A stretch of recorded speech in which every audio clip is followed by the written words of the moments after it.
The following book is, in some respects, a supplement to self-help. The power and influence of character were briefly summarized in that book, but much more remains to be said.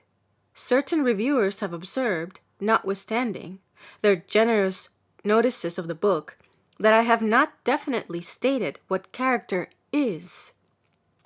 Character, as applied to men, has no doubt many definitions. It means the distinctive qualities by which one person is known from another. It may mean weakness or energy, and exhibit itself in goodness or in badness.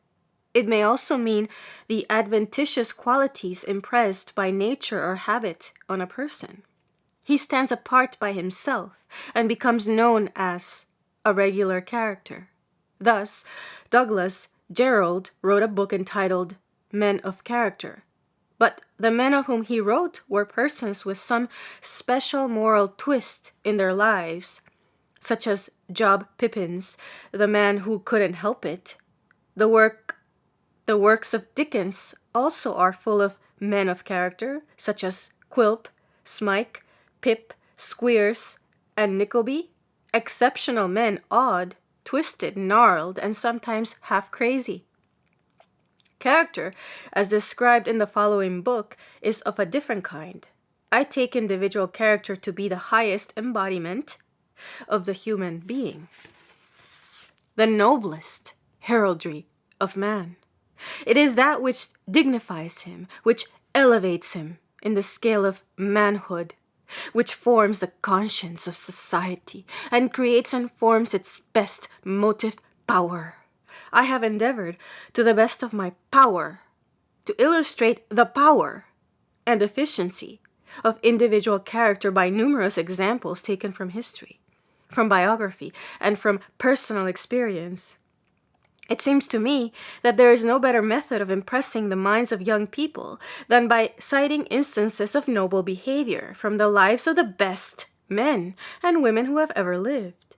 It will be found from the following pages that character requires the exercise of many supreme qualities, such as truthfulness, chasteness, mercifulness, and with these, integrity, courage, virtue, and goodness in all its phases.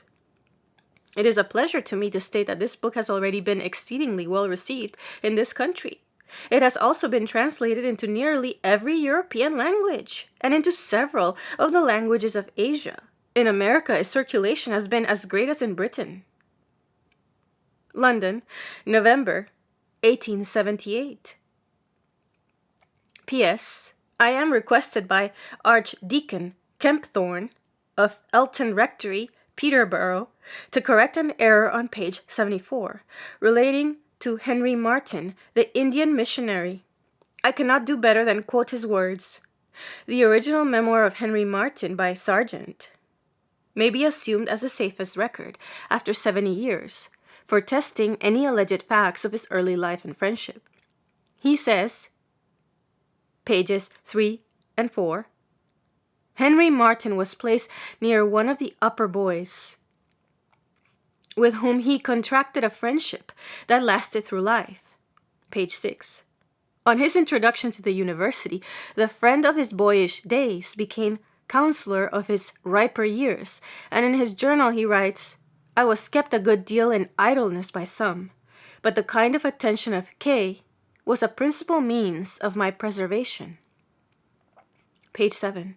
Again he records June 1799. K, the friend before alluded to, attempted to persuade me that I ought to attend to reading, not for the praise of men, but for the glory of God.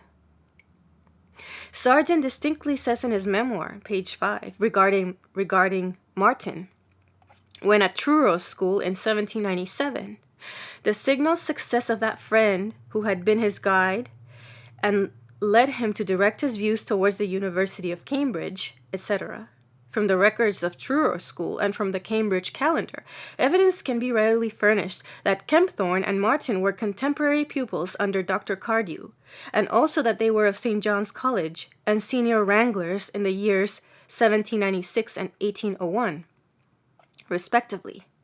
After the decease of the Reverend J. Kempthorne in 1838, a public monument of no small artistic talent was erected by voluntary subscription in the south aisle of Gloucester Cathedral.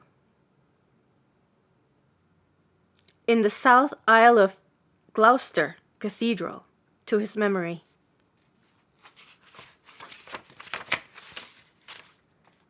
Unless above himself he can erect himself, how poor a thing is man!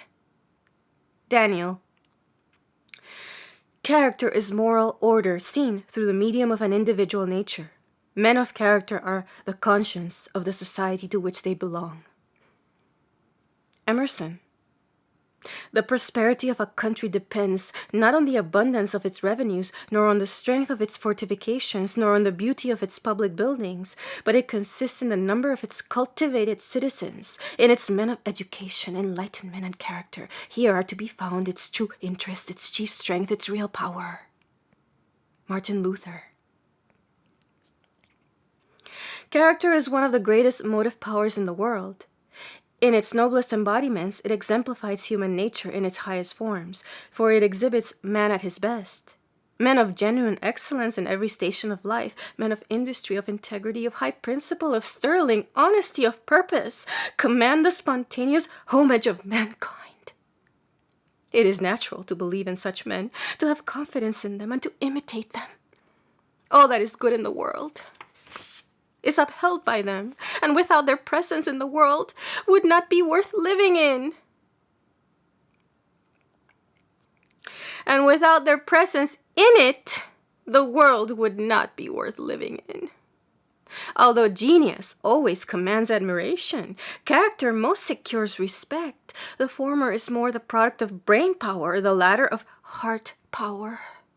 And in the long run, it is the heart that rules in life. Men of genius stand to society in the relation of its intellect, as men of character of its conscience. And while the former are admired, the latter are followed.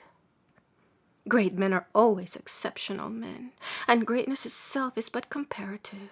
Indeed, the range of most men in life is so limited that very few have the opportunity of being great. But each man can act his part honestly and honorably, and to the best of his ability. He can use his gifts and not abuse them. He can strive to make the best of life. He can be true, just, honest, and faithful, even in small things. In a word, he can do his duty in that sphere in which Providence has placed him. Commonplace though it may appear, this doing of one's duty embodies the highest ideal of life and character. There may be nothing heroic about it, but the common lot of men is not heroic. And though the abiding sense of duty upholds man in his highest attitudes, it also equally sustains him in the transaction of the ordinary affairs of everyday existence.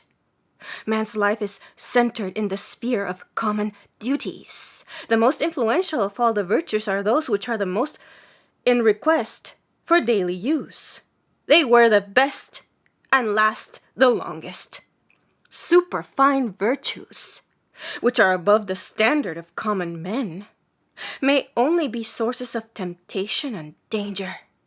Burke has truly said that the human system which rests for its basis on the heroic virtues is sure to have a superstructure of weakness or of profligacy. When Dr. Abbot, afterwards Archbishop of Canterbury, drew the character of his deceased friend, Thomas Sackville, Lord Buckhurst, Lord High Treasurer under Elizabeth and James I, he did not dwell upon his merits as a statesman or his genius as a poet, but upon his virtues as a man in relation to the ordinary duties of life. How many rare things were in him, said he, who more loving unto his wife, who more kind unto his children, who more fast unto his friend, who more moderate unto his enemy, who more true to his word.